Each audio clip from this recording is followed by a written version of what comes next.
Ladies and gentlemen, hey, hi, how you doing? Welcome back to the channel. Thank you so much for stopping by. It is, of course, Thirsty Thursday. That means two things. One, if you're dehydrated, COD WARZONE has you covered on any and all G Fuel products for that nice 10 to 30% off discount.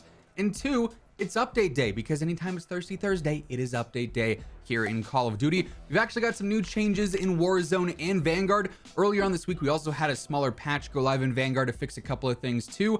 And we've got some new previews as to what Raven and also what Sledgehammer are working on fixing for Season 2, which at this point is now, technically after today, one update away. Today is the penultimate update. We've got next week's update, and then Season 2 is officially here. And man, do we need it. We need some content refreshes. We need some new changes and improvements, and ideally Season 2 is going to introduce a lot of that. But today, we do have some new changes to go over as we cover them all. If you enjoy the video at any point, let me know by dropping a like on it. Would be seriously appreciated. And of course, if you're new here or if you're a part of the 58% of viewers who have not already subscribed, every day I got you covered with all things going on in COD, news, updates, loadouts, tips. It's all right here. So feel free to subscribe with your notifications turned on. So first things first, today we did get a brand new blog from Call of Duty that has some major news that I am so excited for. The blog is titled Warzone, Reverting the Loadout Drop Timing. Amid other updates to Warzone, Raven is changing when loadouts can be acquired in standard battle royale modes. Yesterday, we just talked about how this was leaked for Season 2, how they might be reverting the loadout drop, and today it becomes official. So this blog ends up saying, in anticipation of Season 2's launch, the Call of Duty team is pleased to share a recent gameplay change that Raven is making in Warzone. Following community feedback during Season 1, Raven is reverting the standard battle royale loadout drop timing. So this is only going to happen in core battle royale, not in Vanguard battle royale. They say as a part of today's minor update, operators should expect to see loadout drops available to purchase in buy stations at any time. So as long as you have 10K in your pocket, you can buy a loadout. Does not matter what point of the match it is. This change will not affect Vanguard or Royale. It's one of the numerous updates that all studios worked on to deploy over the past 2 weeks and beyond. More intel on what changed in Warzone since our January 19th community update, including bug fixes and other quality of life changes, can be found via Raven's patch notes. Those interested in Vanguard updates can be found in Sledgehammer's patch notes. Both studios are working on COD. They'll continue to listen and act upon community concerns. As we head into Season 2, which will further address gameplay optimization, balance, game stability, and bugs, you can expect more details about these updates. So really cool news there.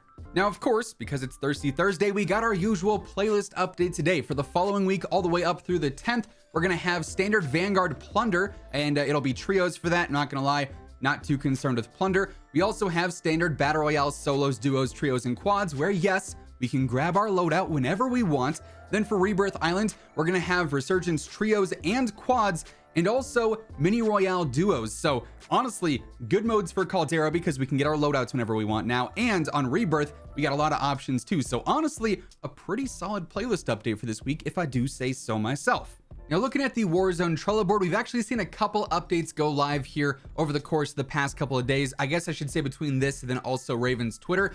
They did actually update us earlier on this week that they are still looking into the various Cold War weapons not unlocking in Warzone, regardless of what level you are. So if you're just now jumping in, you're on a fresh account, whatever the case may be, and you're trying to get, say, the Cold War AK or the Cold War MP5 or the Swiss unlocked, it just doesn't let you unlock it, which is a super weird glitch. I'm not really sure how this happens, but they are looking into that still. No fix is live yet, but they are aware of that. I've seen several comments regarding that.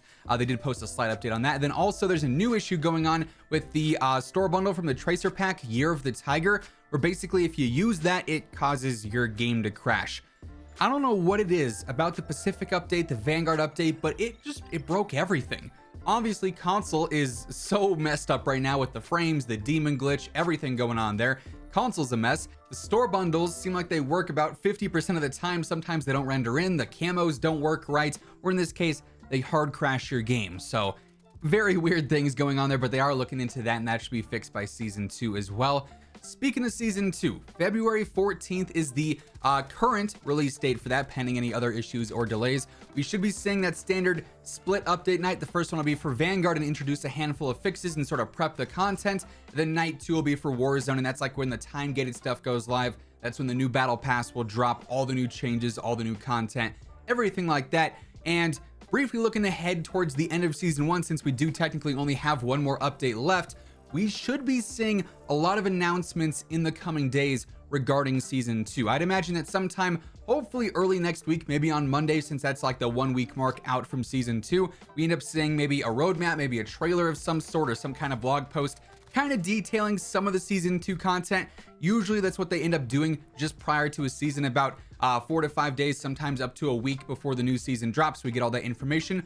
Of course, if and when that stuff does end up surfacing, we'll be covering it right here on the channel, so stick it here for that. But we do have that to look forward to, hopefully early next week at the latest, though I'd imagine maybe next Thursday with the final update, or perhaps next Friday. Also, for what it's worth, I probably wouldn't expect any major updates prior to season 2. We might see the one-off random day where we get a few patch notes or something. Again, we'll be covering that if that happens, but I'm not expecting too much to change prior to season 2, since the whole purpose of it being delayed in the first place was to work on these fixes and have them ready for the season 2 launch. That way everything would actually feel polished and feel finished. But that out of the way, let's shift focus over to Vanguard. Like I said, we do have a new update to quickly go over today, but we also saw some changes made earlier on this week, on the 31st actually. Here they actually improved stability on Xbox. Basically, they made improvements to reduce instances of crashing when loading into a match from quick play, the featured playlist, and private matches, so Xbox performance should be a little bit better. On Xbox as well, there was a bug that actually resulted in controller settings switching to mouse and keyboard after a disconnect, so they actually fixed that. They fixed a bug that resulted in the game crashing during the MVP voting sequence, then also an issue with nameplates occasionally not showing up. Then they also made a handful of campaign fixes as well, which is kind of unusual. Now, before we break down today's new update for Vanguard multiplayer, we did actually see several new updates to the Vanguard Trello board. Again, keep in mind this is specifically just for multiplayer. This doesn't really correlate with Warzone at all, but here they actually put down a handful of new issues they're investigating, and I'd expect these to be fixed with season 2 at the latest, including an issue with reticles that you purchase from various operator or blueprint bundles. They don't actually apply to every optic, so they are aware of that, and that'll be getting updated. There is a party matchmaking bug that results in occasional party dismemberment post-match.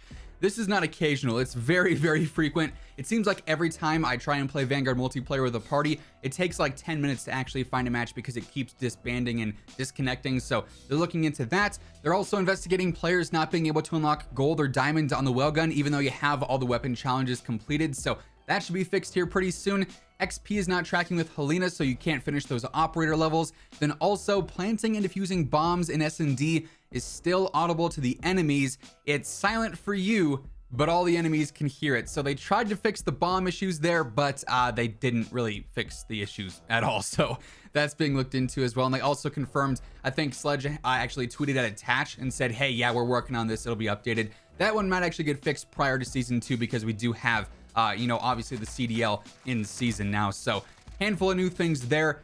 I'm hoping to see some pretty significant fixes with the season 2 update. Once those patch notes are out, we'll be covering them though, so stick it here for that. Then finally, to close things out, we did see a new playlist update go live in Vanguard as well, per usual on Thursdays. This week we're looking at the standard quick play stuff, so all the usual filters there. We also have Ship House 24/7. We've got Big Map Blitz, Small Zone Blitz. We've got the North Africa playlist, which is only the maps that take place in and around North Africa. Then also Champion Hill Trios and Champion Hill Duos to round things out there. But yeah, with all that being said, that is effectively everything that ended up changing today between Warzone and Vanguard, and some of what to expect for the end of season 1, and then also the season 2 update with some fixes and some updates there. But that's going to wrap things up for today. Thank you so much for tuning in. If you enjoyed the video, let me know by dropping a like on it. And of course, if you're new here or if you haven't subscribed yet, every day I got you covered with the latest things going on in COD, between news, updates, loadouts, tips. You'll find it all right here. So feel free to subscribe with your notifications turned on.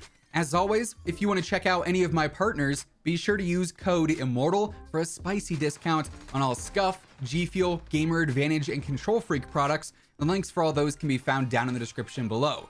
But once again, thank you so much for tuning in, and until next time, take it easy, have an awesome rest of your day. I'll catch you guys later. Peace out.